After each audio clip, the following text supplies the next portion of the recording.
Hello everyone. So in this lecture we'll deal with the pin diagram of 8237 DMA controller. Now this we have in case of 8237, it is a 40 pin IC. Remember and keep learning that which particular microprocessor or which particular peripheral device have how much pin IC. So you have to keep on learning this. As we can see here, now you have to keep on remembering. I will tell you one by one that what these pin actually do. See, we have IOR and IOW here, then MER and MEW here. Then we have NC, which is also known as pin 5. Remember, and normally this NC, not control, this 5 pin 5 is actually connected with the VCC pin. Okay, so remember this thing. This is normally connected with VCC pin. Now we have then ready pin, HLDA pin. These are the pins which we found in a microprocessor also.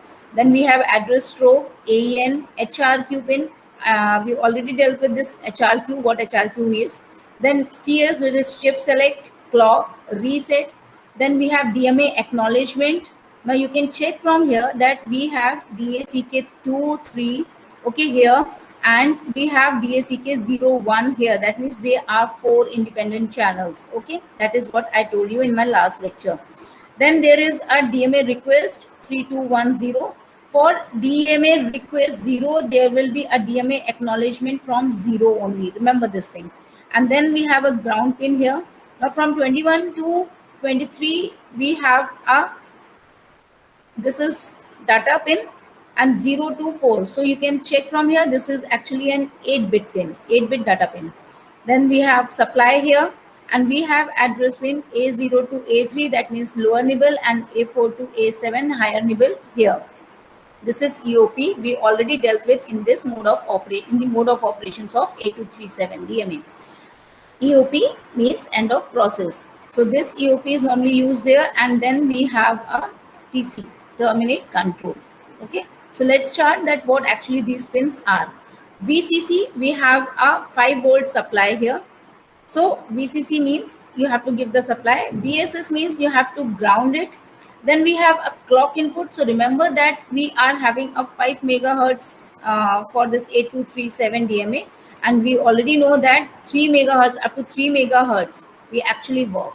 So remember that clock input is here up to 3 megahertz.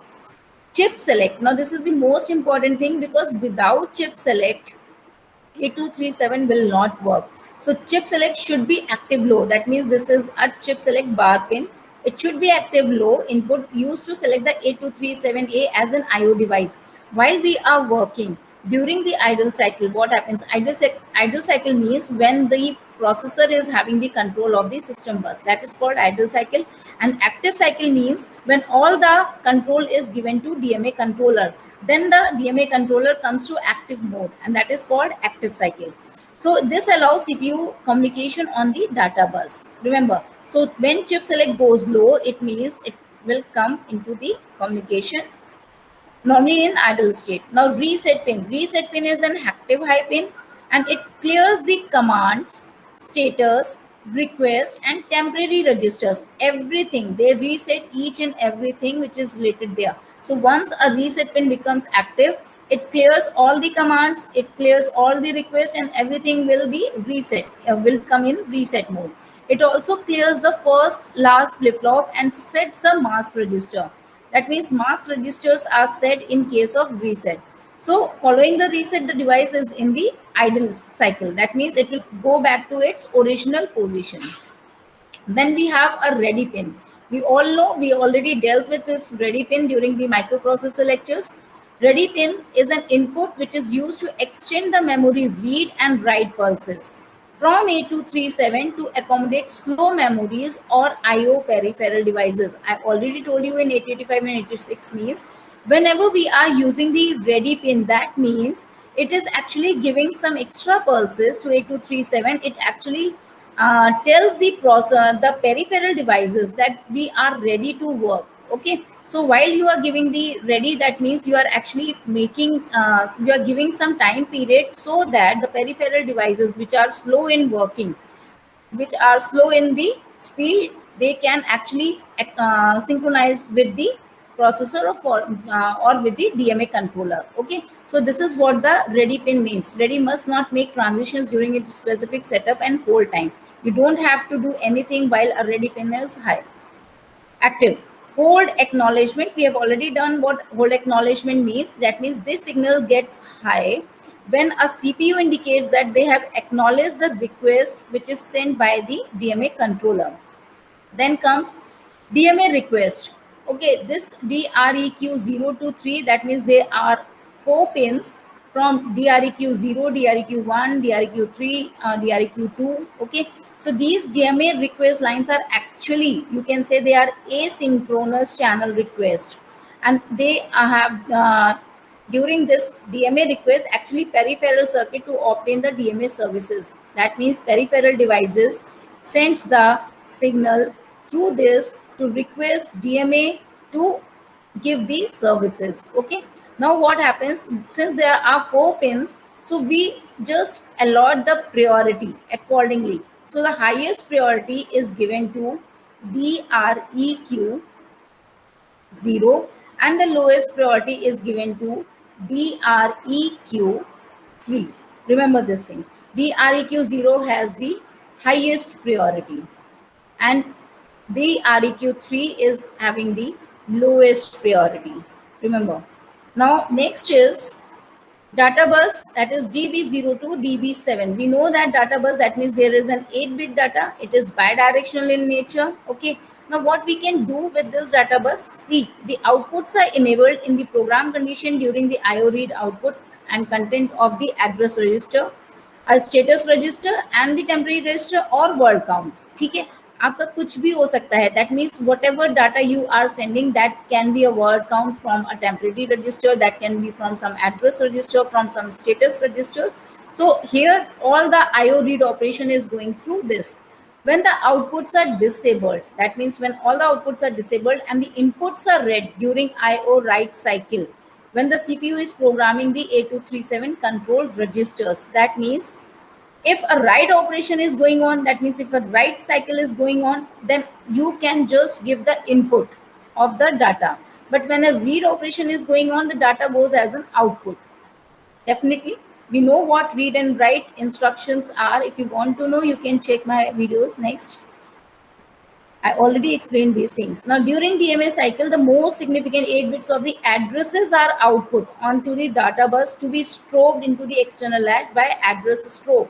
Address strobe pin is actually used because these are some lines where we can actually send the address through those data bus. So that is done only with the help of address strobe pins.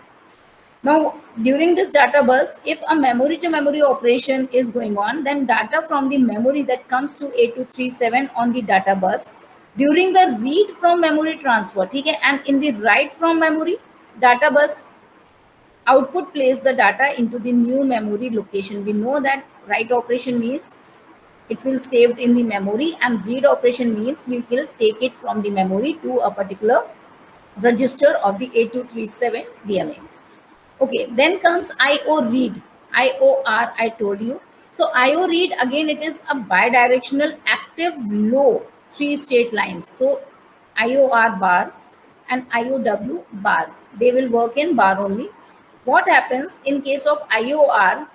In the idle cycle, it is an input control signal which is used by the CPU to read the control registers. Okay, that means while read operation is going on, in idle case, processor works with this. That means processor reads the signals, and during the active cycle, it works as an output control. I told you right now also that while we are working with the idle state, the same thing works as input. Otherwise, it will work as an output signal.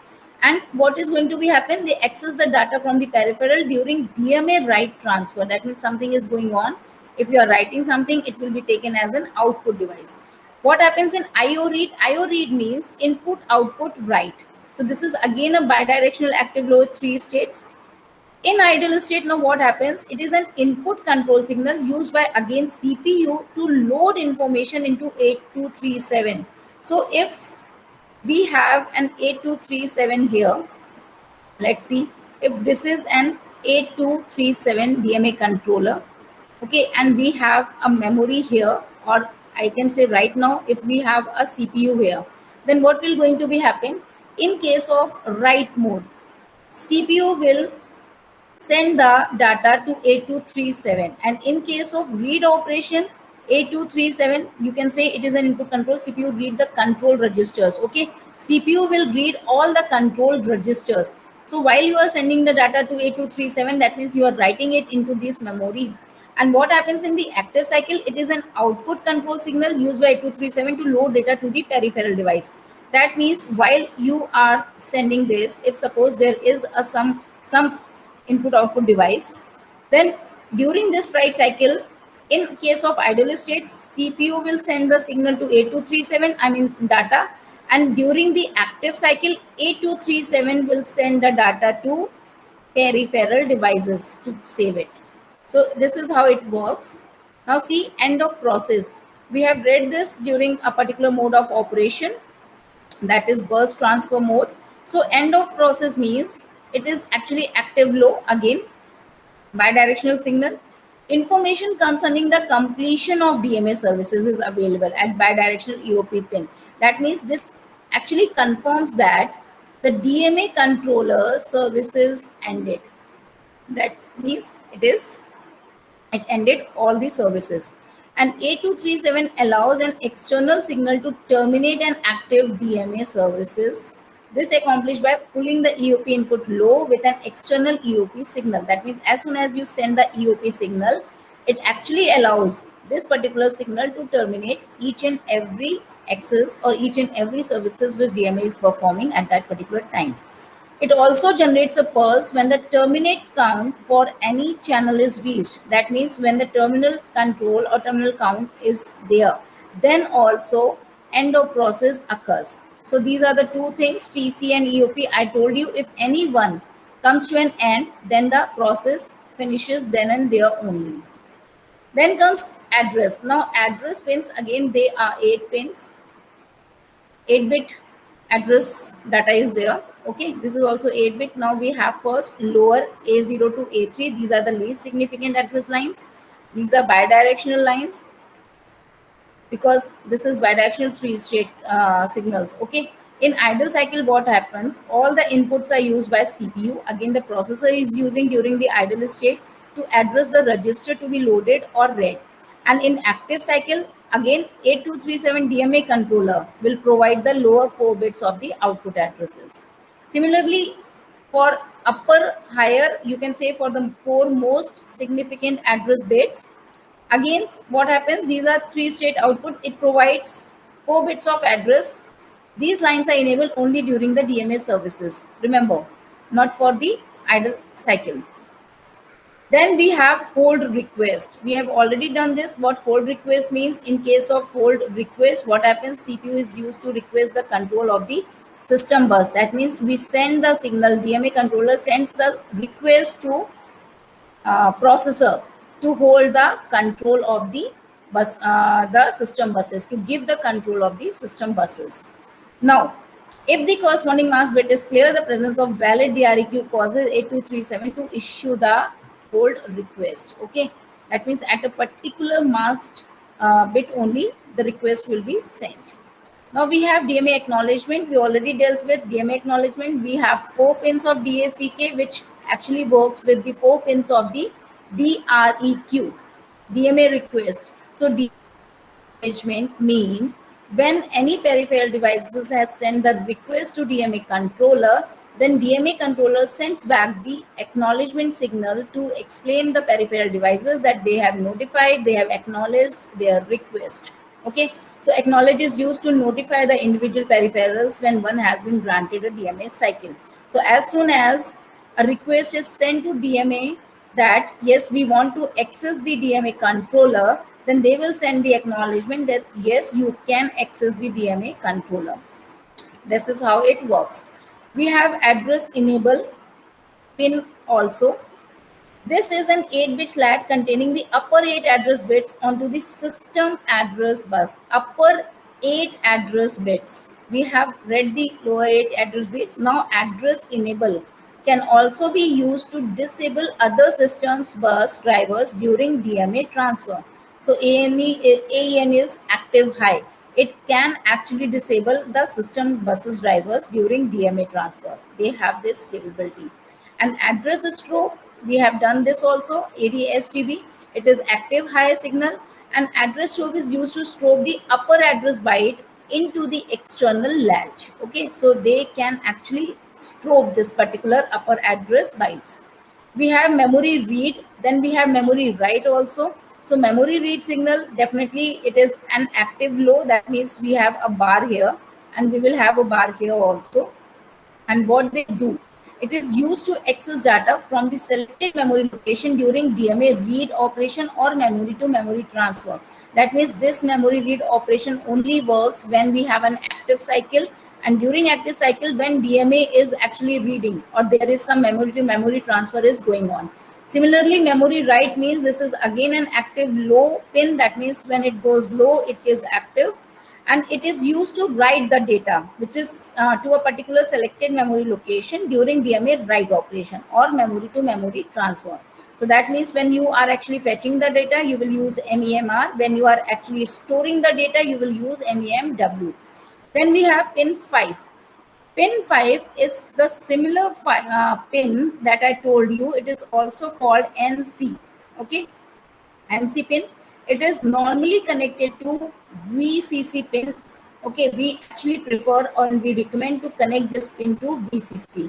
Otherwise, this pin should always be at a logic high, and an internal pull-up registers will establish a logic high when the pin is left floating. So just don't left it floating, because you have to connect it to VCC so that no problem can occur. This completes the pin diagram of 8237 DMA controller. So in the next lecture, we'll deal with next topic. Till then, take care. Bye bye.